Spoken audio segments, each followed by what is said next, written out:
Hey, hi everybody. We're talking about fighting the good fight. We've spoken about the trinity of evil that we're up against, the world, the flesh, and the devil. We started with the flesh because that's me, and I think that's probably the greatest of our enemies, if we're honest. But we're talking about fighting with the world. And we spoke yesterday about the counterintuitive way that Jesus says we need to fight. He says we don't fight as with wrestling with flesh and blood, because that's not what we do. That's not what we're meant to do. We wrestle against the world with this counterintuitive thing called love. We love the world, and love always wins. We said that yesterday. But it's intriguing how this just so goes in the face of how we feel when we see the mess that the world is in. Temptation is for us to get up in arms and shout and be verbal against them. Well, there's a time and a place, I think, for being able to do that and staking our claim and to the cause of Christ. But if that's all we do, we've completely missed the point. I think love wins everything. The beautiful verse we spoke about was, "For God so loved the world," that's the people in the world, red and yellow, black and white, every single person on the planet. God loves them, and He gave Himself for the world.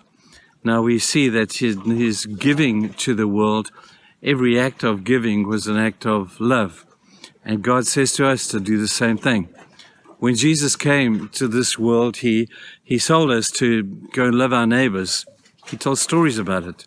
He told stories about good Samaritans who got down in the gutter and helped people that ordinarily they would never really have wanted to help. Their own people wouldn't help them. But the Good Samaritan got down in the gutter and he helped the guy who had been beaten up by the robbers. We read how in the scriptures we see how Jesus loved the supposed unlovely, the people that the world could not love, those that were gross sinners, those that were con men, those who were lepers and abhorrent to the rest of the world. Jesus says, go and love them. And so He calls us as the church, and you are the church. You can't fob this off on somebody and say, well, you need to do this. You can't get out of this. Because the true evidence of following Jesus is, do we love our neighbor? And when we love our neighbor as we love ourselves, loving God above all of that, that at the end of the day is the big one.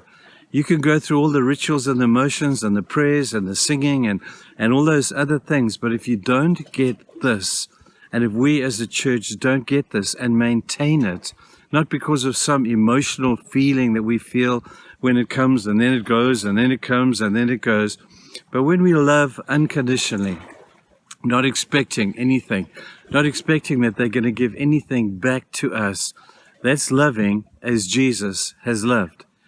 And when He commanded us through the story in the Good Samaritan about what a good neighbor looks like, and then He challenges us, and this is a blatant in-your-face challenge.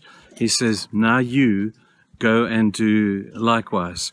I want you to look around the world today and have a look and see those people that maybe you don't like them that much. That's okay. There are always people like that and always will be. But God says, go and love them. You have to interpret that into your situation. It might be the love of a helping hand. It might be the love of just an arm around the shoulder. It might be the arm of just recognizing a need that they have and just strengthening them with your strength. It might be a gift that you need to give unconditionally. It might be a meal that you need to take around. It might be a smile that you need to smile across the room. I don't know what it is, but there must be something that we can do. It's a practical thing. If it's not a practical thing, then it's just words and it's just good intentions. And we all know that those are never good enough. So today, as you venture out into the big, wide world, remember that the world is made up of people. And those people are in dire need of your love. You would be so surprised at the greatest need of the world is not economy, is not money, is not jobs, is not something against poverty. It's the act of love.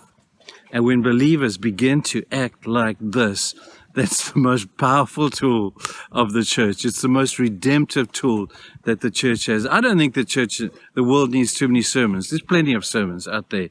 There's a place for that, I'm sure. but an act of love on behalf of people in the church, that's going to win it. That's going to do the job. And it's going to receive the affirmation of Jesus that says, as much as you've done it to the least of these, you've done it to me. Let's go and love Jesus today by loving the world. Have a fantastic day, people, and I look forward to seeing you soon. Bye-bye.